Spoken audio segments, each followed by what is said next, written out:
From understanding the forces that shape our economy, we now turn to the forces that shape how we think, perform, and lead within it. Our next speaker works at the intersection of performance, leadership, and human potential, helping individuals and institutions navigate complexity with clarity and resilience. Dr. Micheal Young is an American scholar, educator, systems thinker with over 2 decades experience across the United States and Asia. A graduate of the University of Michigan and the University of Southern California, where he earned his doctorate of musical arts with magna cum laude honors. He also completed the Senior Executive Leadership Program at the University of Oxford Side Business School. He made his Carnegie Hall debut at just 18, and his career has since evolved into a blend of higher education, international collaboration, and public engagement. He's the creator of the Reset by M. Young, a trademarked systems-based framework integrating cognitive science, somatic practice, and performance principles to support focus, emotional regulation, and decision-making under pressure. Dr. Young also serves as Executive Chairman of TerraGuard Engineering LLC and is the Associate Dean of Student Success at Thames International School. He's a Fulbright specialist, part of a U.S. Department of State program of global network of experts supporting collaborative projects, across borders. And fittingly, even his name reflects something of his work. Micheal, from the Hebrew name Micheal, means who is like God, a question that affirms that no one is. Young, from Old English, means in the early stages of growth and development. And in his work you see both at play, a grounding respect for what is above and beyond us, paired with a commitment to growth and human potential. And here to tell us more about raising system builders and contributors through education is Dr. Micheal Young, who has traveled to Africa and Kenya for the first time from Manila, Philippines to this event with his beautiful bride, Clarissa. And in case you are wondering, Clarissa is from the Latin form of Clarice, which is derived from Clara. And Clara originates from the feminine form of the late Latin name Clarus, which means clear, bright, famous. Dr. and Mrs. Young, Karibuni, Kenya, over to you. Please give them a warm Kenyan welcome.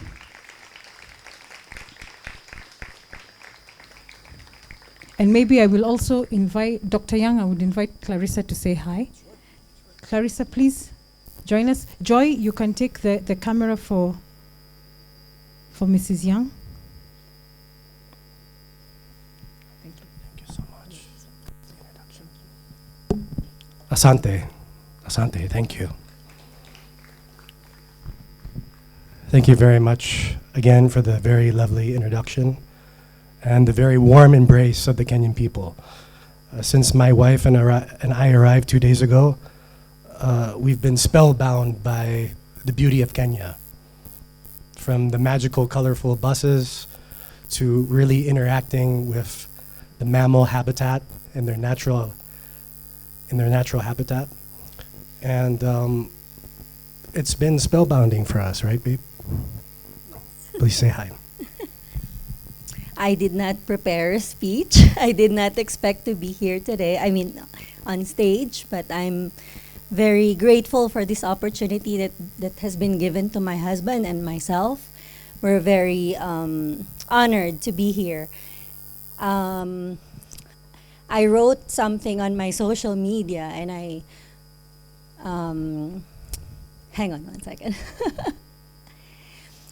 So I told my friends and my family how this experience, I was sorry. I cannot find the word. This experience, I used 2 words, magical experience. It's totally different. It's a whole new experience for me, and it's very, very different. my husband and I has traveled to different countries, and we just came from South Korea actually. So we came from South Korea, flew back to Manila, and then flew directly to Dubai. We didn't have any rest. But when we came here, we were so full of energy, seeing all the colors, the people, the culture. Your culture is so rich. You must be so proud. So thank you. We're very honored. Thank you so much for this opportunity.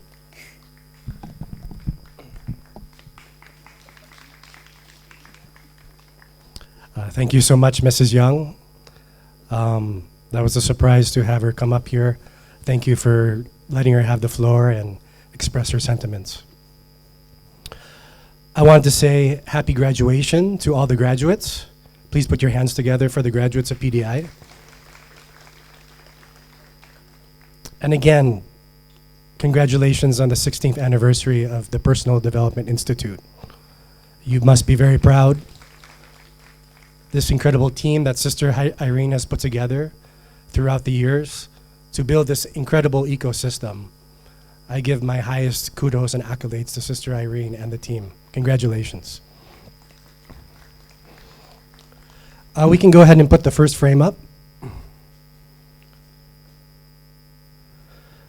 I gave 3 sets of graphics to PDI, but they magically replaced my graphics with much more colorful graphics, which I think are very representative of the Kenyans. So thank you for that.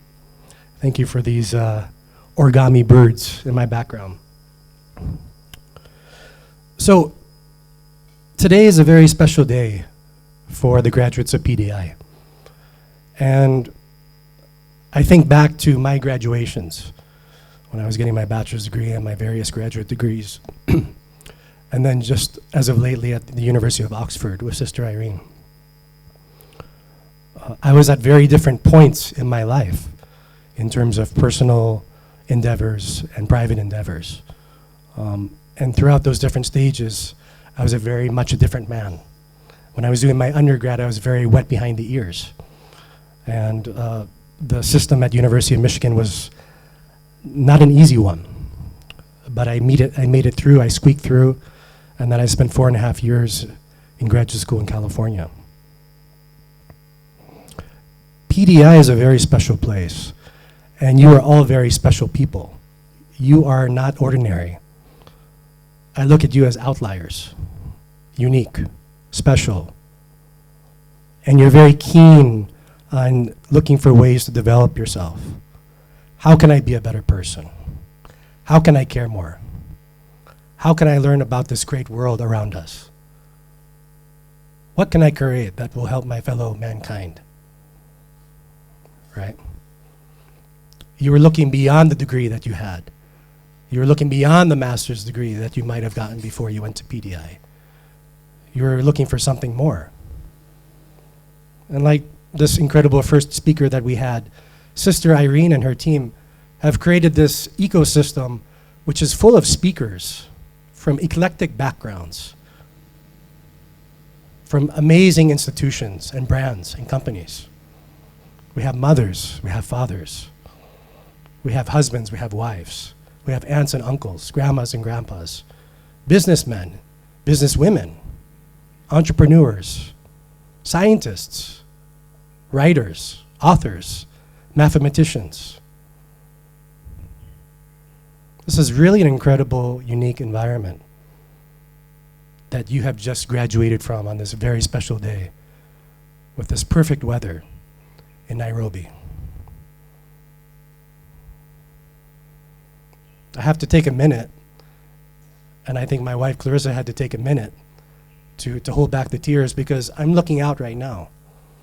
And Sister Irene knows this through very private conversations, which I'm going to divulge to you now, is that there were 2 things that I dreamed about when I was a young man, that I had fantasies about, that I saw images with.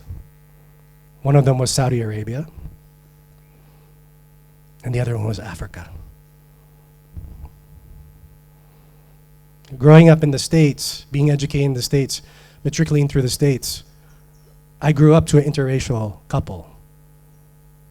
My father is basically of German ancestry. and my mother is of Filipino, Chinese, and Spanish ancestry. So I'm a little bit of a mutt. But one of the first things that I learned, aside from maybe what was innate inside of me, was to treat everybody equally, to be colorblind, to embrace the differences between myself and other people. And I'm looking at this buffet of colors in front of me, which is something that has always symbolically been intrinsic and aligned and connected with the very spirit of Africa. Growing up in the States, where we have so many different cultures, coming from so many different backgrounds, from Asia, Europe, UAE, and beyond, it's always been the Africans that have this celebration of color. Bright, vivid colors, representing your backgrounds, representing your cultures, representing your tribes. And so for the next generation, the Z generation, which is in dominance here on this very special, very auspicious day today, I implore you, and this is something that my wife and I have various dinner conversations about quite frequently, is be proud of who you are. Embrace everything that is Kenyan. Embrace what is African, as you did in that song earlier that was so wonderfully sung and danced to. Never lose that. Don't be distracted by the big screen TVs. Don't be distracted by the 2-inch screen in front of you, scanning through TikTok or Facebook or YouTube. That's all fine and good. And we talked about AI was briefly mentioned earlier, and I might bring that up in a bit. There's a time and there's a place for those things.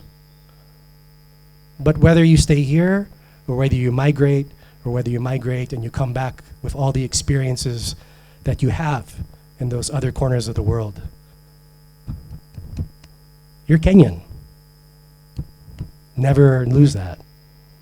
Always keep that spirit.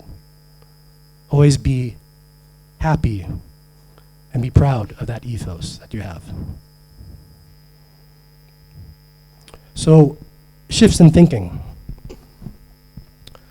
I'll tell you a couple stories.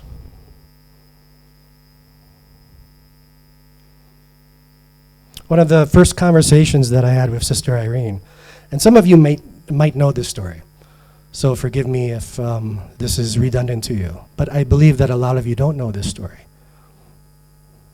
One of the first jobs, or probably the first job that Sister Irene had, was a job at a very prestigious bank. She was a banker by trade, right?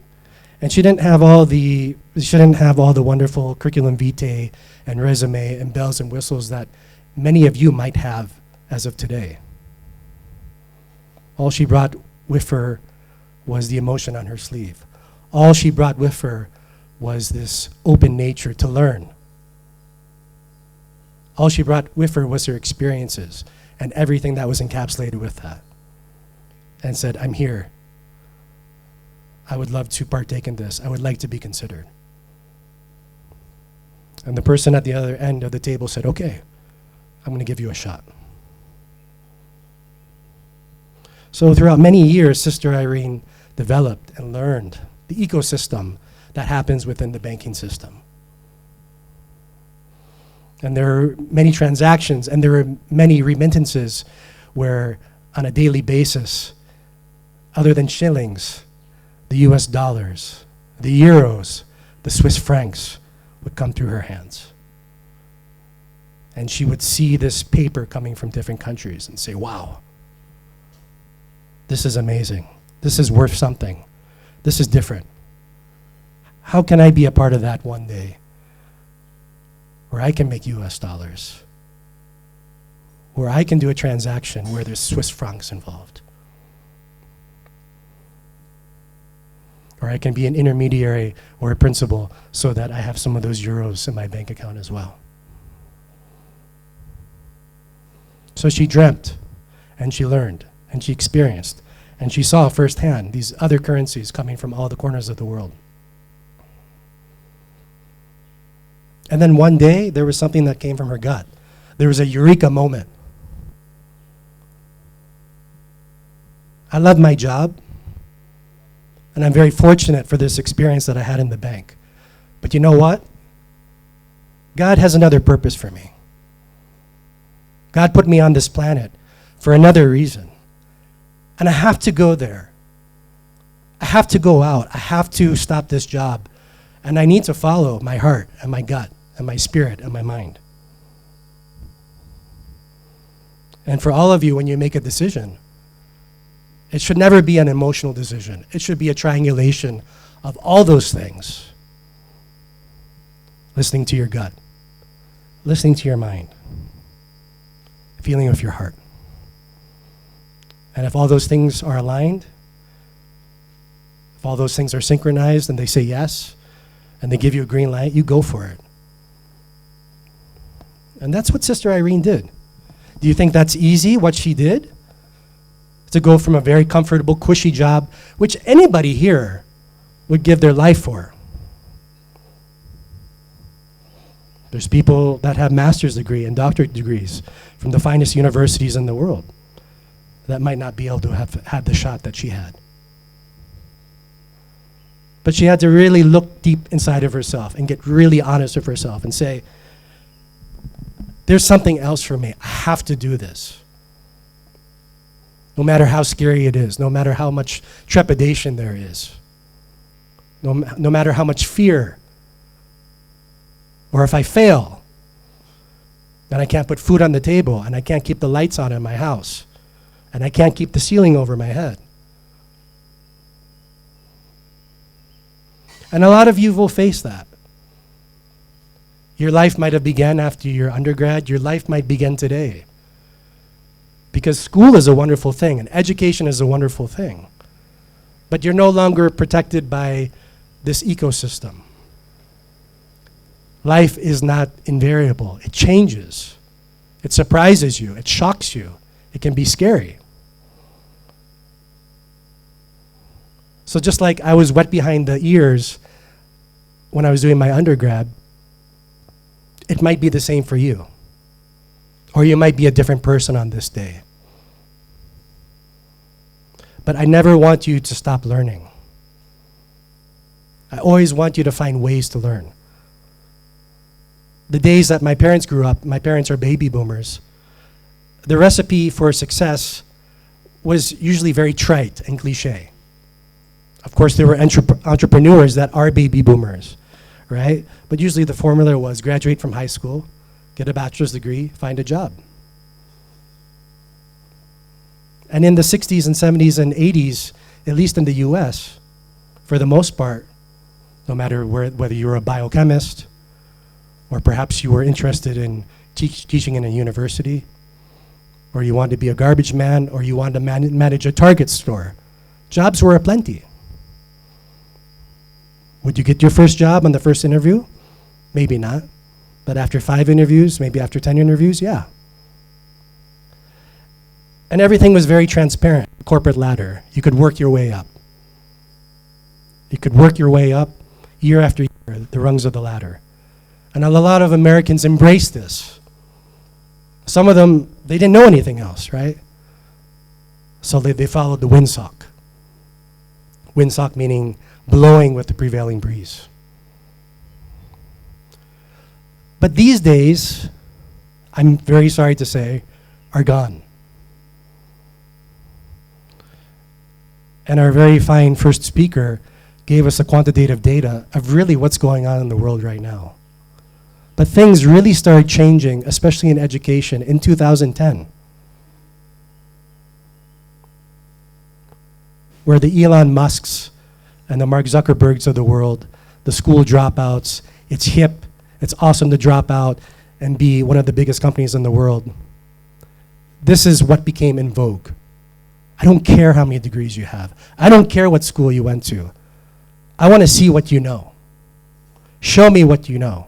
Show me what you can do. And this perpetuated to 2015, where actually the first AI systems were coming out, believe it or not. We're familiar with the Geminis and the Chat GPTs, but even 2015, it was already going in. And if you submit your CV, that white piece of paper, education, background, experience, volunteer work, in 2015, in various places already, there were AI bots checking. Are you aligned with this job completely? And also the syntax of your CV. Is this worded correctly? And if anything is distorted or out of order, even if you're the most amazing person on the planet, garbage can. And then the pandemic came. And then after the pandemic, it was a brave new world. So all of you graduates today, I'm very happy to say that you are ahead of the curve. As I said the first 2 minutes when I was here, you guys are unique, you're outliers. You came here to learn with the best. The businessmen, the businesswomen, the entrepreneurs, the speakers, the writers, people from STEM, Harvard graduates. So I'm 48, and I'm still learning. Sister Irene is still learning. We don't stop learning until the day we die. And if we stop learning, we're dead. We have to look to the future. We always have to find ways to improve ourselves, our hard skills, and most especially our soft skills, which is already embedded in you as Kenyans, to be polite, to be warm, to be hospitable. But always keep that in your culture, please. Don't let the people on YouTube or TikTok comment or give cliches or be the trolls to say Kenyans are like this or like that. You be it. Because I promise, and my wife and I met an MC yesterday at the restaurant who said, you know, I haven't traveled like you and your wife. So when you say something positive about Kenyans, I'll take it from the horse's mouth. Because I don't know if we're good or bad. So when you say that we're good, and you're a traveler, a world traveler, that must be good, and I'm thankful. And so it's just like me. I don't need to tell you how wonderful you are. You know it. I hear it in the songs. I see it in the colors. I see it in your clothes. I see it in how you speak Swahili and English. But as an outsider who's only been here a few days and doesn't even know but what a fraction of what it means to be Kenyan, I'm saying make sure you keep that, the new generation. Because one day, Sister Irene and I, we might be in a wheelchair. We might be hobbling around on a cane. We might be bedridden. We don't know what's going to happen tomorrow. But Sister Irene, myself, the team of PDI, all your parents and guardians here today, the guest speakers, we want you to carry us because you are the future. So the learning doesn't stop with PDI. Always find ways to improve yourself. I'll get back to my second example really quick. Hopefully I won't embarrass this young man. But this young man took very good care of my wife and I yesterday. And this young man is a proud graduate alumnus of PDI. A guy by the name of Timothy who goes by Tim Tim. A very handsome 26-year-old guy who's very keen on learning and is years beyond his age in terms of intelligence and maturity. And so yesterday was a mind-blowing day for my wife and I because we went to the Giraffe Center.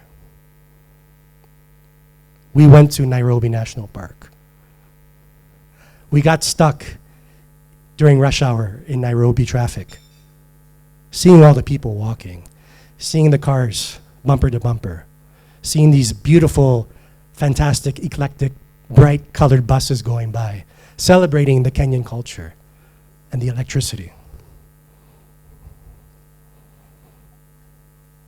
And then we ended the day at the David Sheldrick Wildlife Trust, seeing 12 baby elephants that have been orphaned, that have been taken in by this wonderful group, as well as a zebra, as well as a rhino, one of two rhinos, because the other rhino was blind.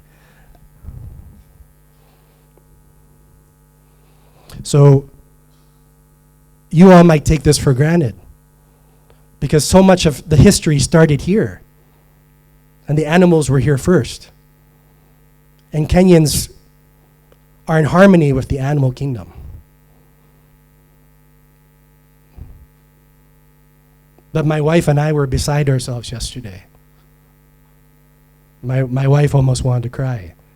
And I was also very emotional to be able to feed the giraffes these snacks of dried grass and molasses, to be able to actually pet the elephants and not have somebody say, okay, 2 minutes and then you have to go, like we were treated in Thailand. We took our time. We enjoyed the giraffes. We enjoyed the elephants. We enjoyed seeing the honeymooner lions in the plantations, sleeping and doing their thing, enjoying this life of feeding and fasting and sleeping and resting, away from the pride of the lions. Oh, but Dr. Young, you know, these are animals and we grew up with it, and a lion is a lion, an elephant's an elephant. Yeah, but experience and education can come from anywhere. And that's what we got yesterday from Tim Tim. Tim Tim's story is very interesting because he was on the track to be an electrical engineer. He graduated. He did very well. I'm not surprised because he's a very articulate young man. And he got a job. He got a job offer. Something that was very stabilized, something that would give a comfortable salary. And gosh, it's what he studied. You know, here it is. It's just right there on a silver platter.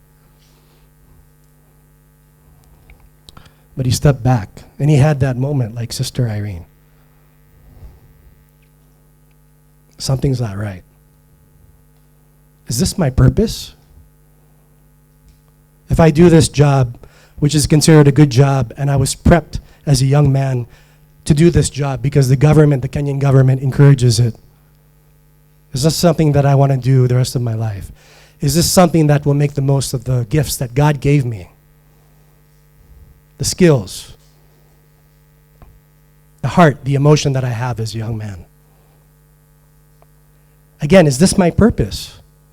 Purpose is very important. We only have one life in this body. And will I see the residue of what I'm doing on a day-to-day basis, 9 to 5, Monday through Friday, as an electrical engineer? I don't think so. So, it was a very difficult conversation with his parents. And at the risk of embarrassing him, I won't go any further.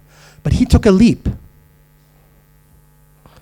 Whether your mother and father support you or not, whether your girlfriend doesn't understand, or your wife, or your friends say that you're full of crap, you stay in the lane. If you believe it in your heart, in your mind, and in your gut, that this is right, and this is what God put me on this earth to do, you follow it.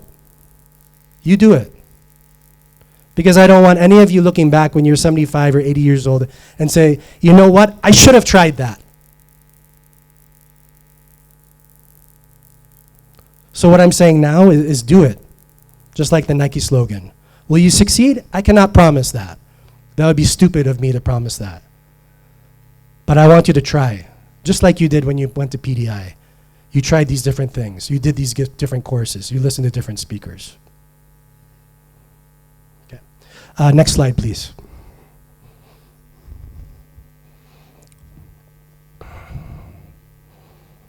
Resilience.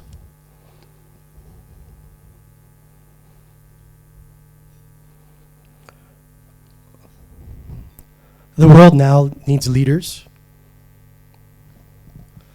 The world now needs responsible leaders. And unfortunately, we got this quantitative, heavy data from our first speaker about these numbers that are not very encouraging because our leaders have disappointed us. So I won't tell you what to do. If a good job is what you want, please go for it. If you want to be an entrepreneur, go for it. If you want to do both, like the young lady earlier who bakes cookies in her spare time and the business is slowly developing, do it. We need people to build. We need people to create. Because I can tell you, with all the traveling my wife and I have been doing, and even in the backyard of the Philippines, there are so many people who need help.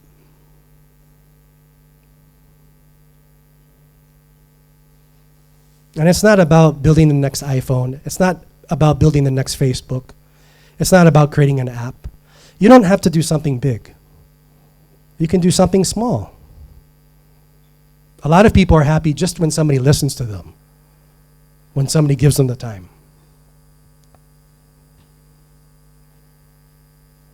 And it's very hard because there's a lot of pressures these days, which is not unique to Kenyans. We all face it. How do I pay my bills? Oh, I have taxes. Do I rent a house? Do I buy a house? Do I rent a condo? Do I buy a condo? Do I stay in Kenya? Do I go outside? I like this girl, but I don't have a coin in my pocket. Should I still go after her? These are not problems that are unique or intrinsic to Kenya or Africa. These are worldwide problems. So how do you be resilient? You develop frameworks. And just as there are how many people outside on this wonderful day, you all can come up with frameworks, mentally and physically, that you can keep going back to.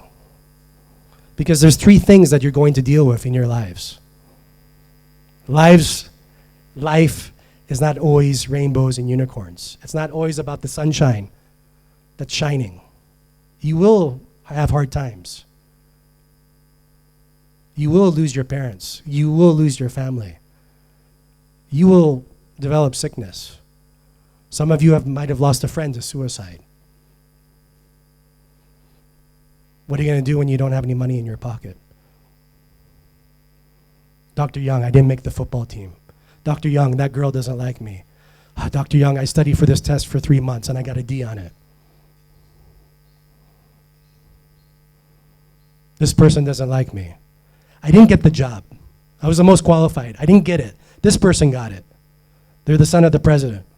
Nepotism. This person doesn't like me because I'm black or I look like this.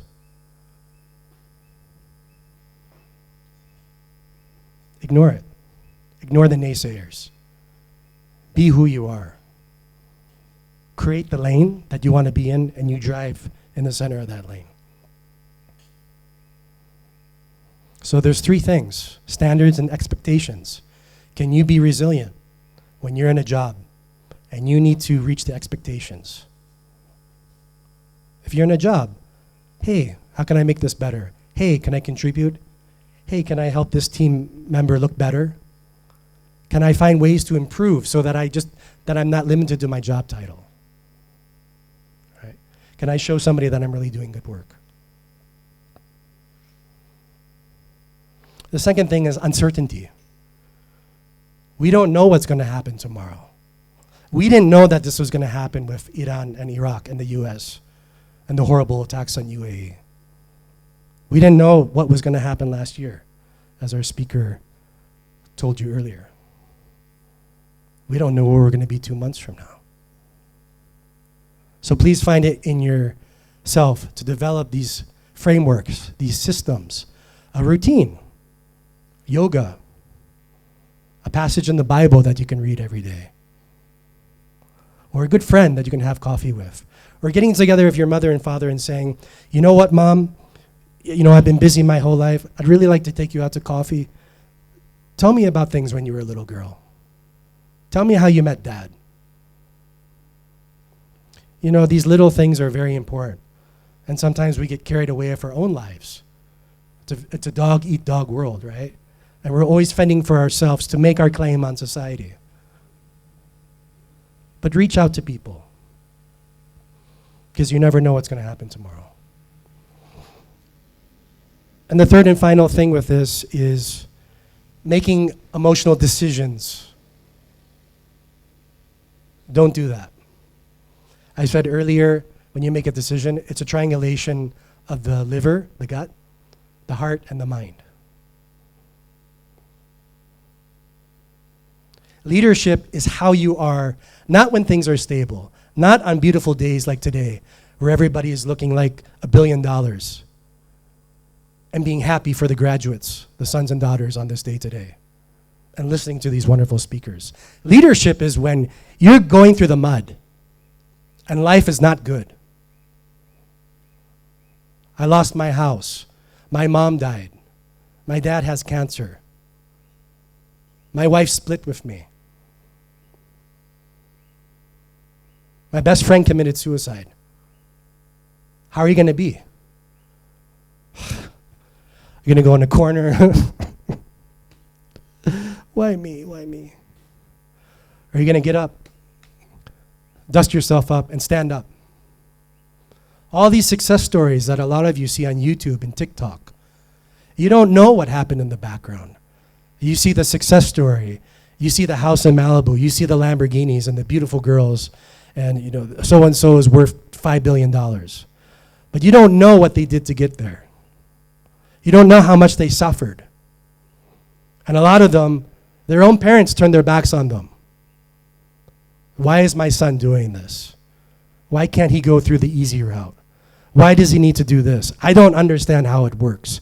Who are you to do that? That's for somebody else.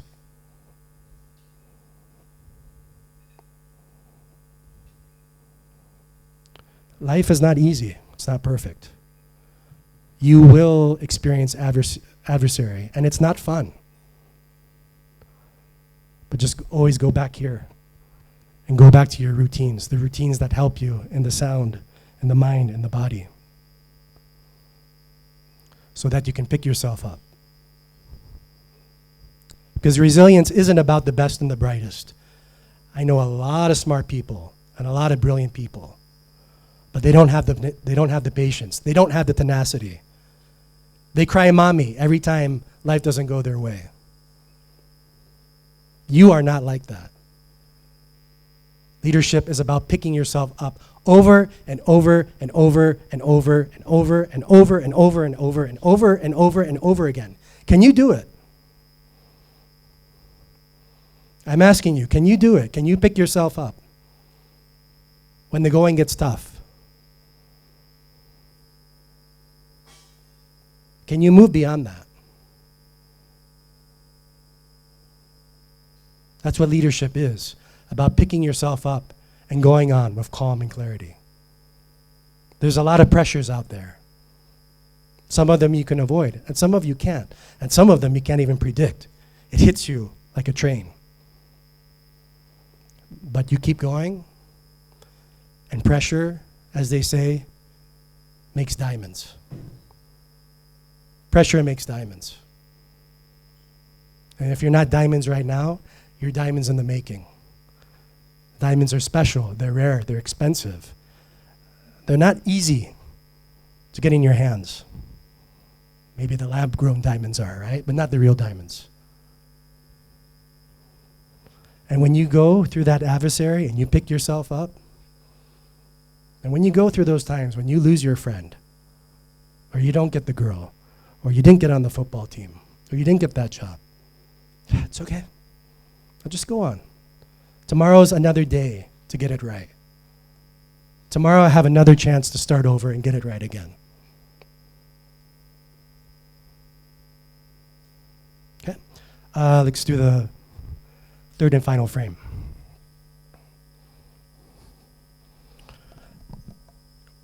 Systems is a very important word. And systems is not something that you just build and create, like a Facebook, or an iPhone, or PDI, or the Reset by M. Young. It can be those things, right? Systems can be people. You are the system.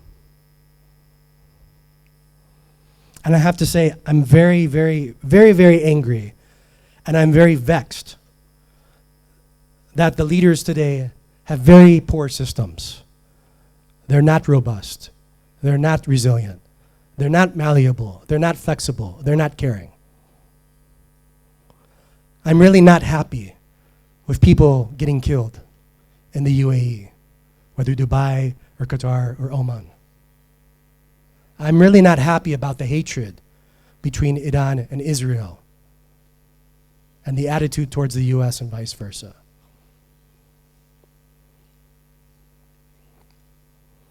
I really don't like racism, and I don't like bigotry. I don't like it when people don't like people when they look different from them, when they have different features from them, when their skin color is different, when the God that they worship is different, when the food that they eat is different, the conversations and the way they walk and the way of doing things, or the music is different. This is not how I was raised. We should embrace our differences. Not, you're nasty, you go over there. No, embrace it, cherish it.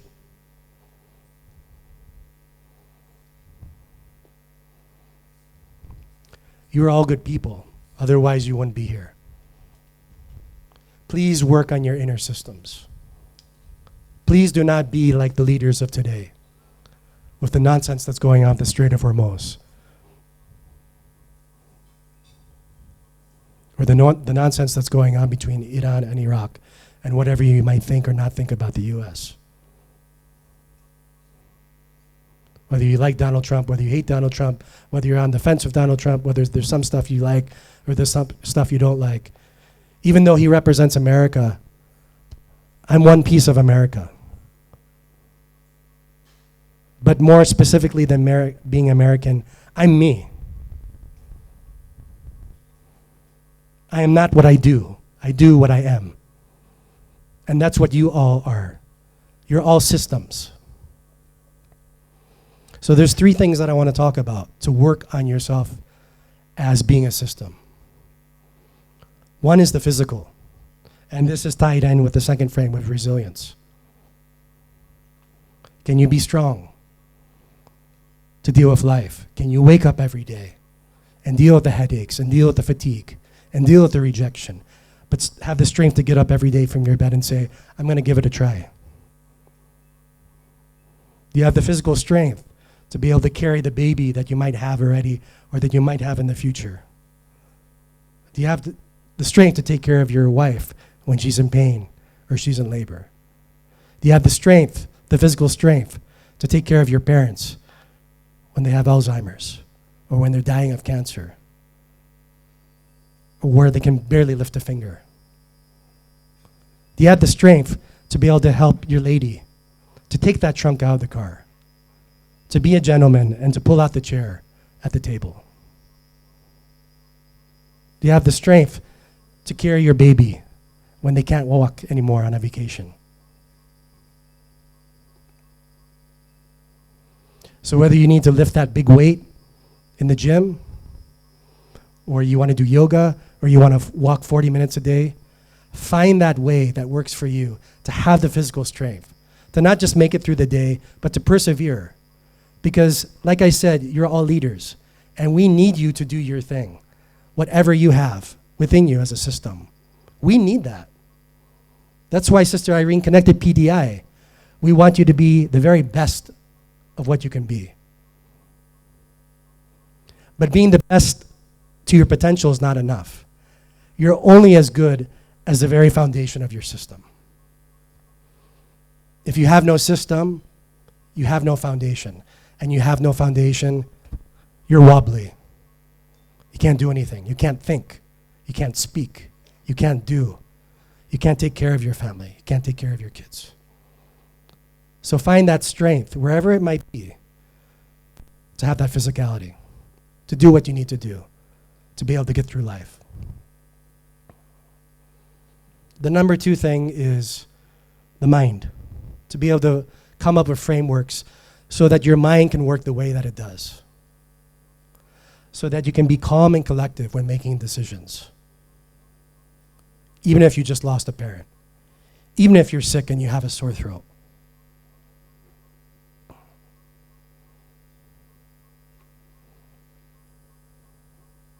You need to be able to think clearly and make logical decisions, even when the whole world is against you, because that's what leaders do. Third and finally, share.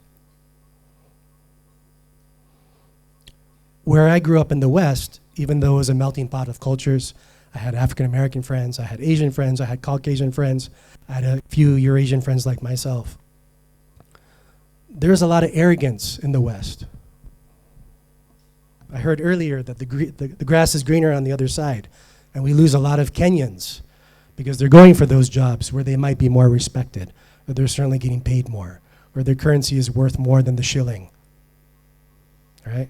We have a similar problem in the Philippines.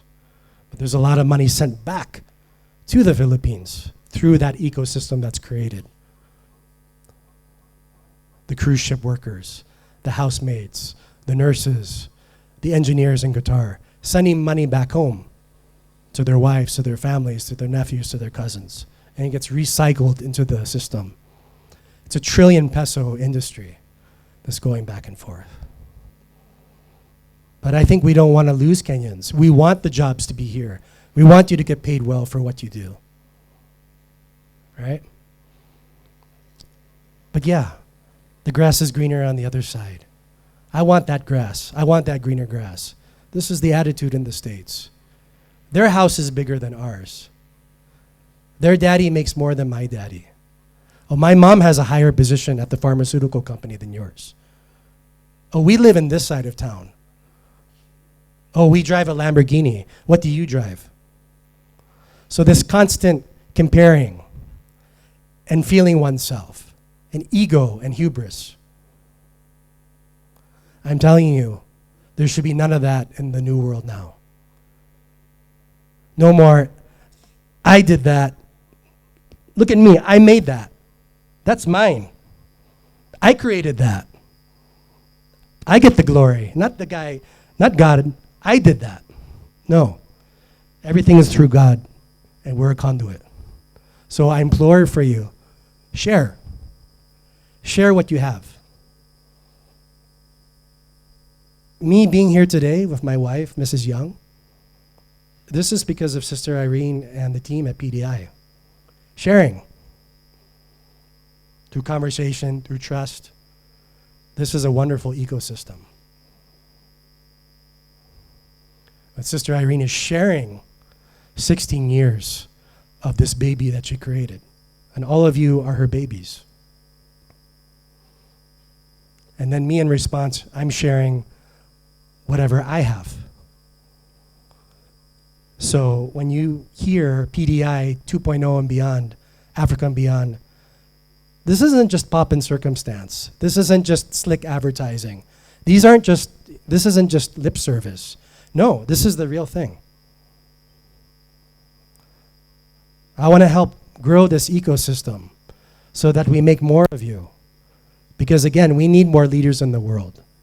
Not siloed leaders, but leaders that can think, that can make cupcakes, that can create things, that can help people. Share what you have, no matter how small and mundane you think it might be. Share it. Because I tell you, there are people that need it, that will embrace it, because they don't have it or they can't do it. Share what you have. So whatever contacts I have in the US and the Philippines and China and Italy and Panama and Venezuela, Sister and I are going to find ways to create something that's better, find something that's more caring, find something that's more functional, something that puts out and perpetuates the message and the ethos of what PDI is. We're sharing it because the world is not getting bigger. The world is getting much, much, much, much smaller. So it's no longer US is here, Kenya is here, Philippines are there. I'm doing my own thing. You do your thing. No. Wow, what are you doing? This is what I'm working on. How can we put these things together to make a better world? A good friend of mine once said that you have to pay a price for reality, but dreams are for free. Please don't stop dreaming. Keep dreaming. I want your dreams to be big. But at the end of the day, PDI exists because we want your dreams to be a reality. Because we need those dreams to be a reality. Asante, thank you very much. Thank you.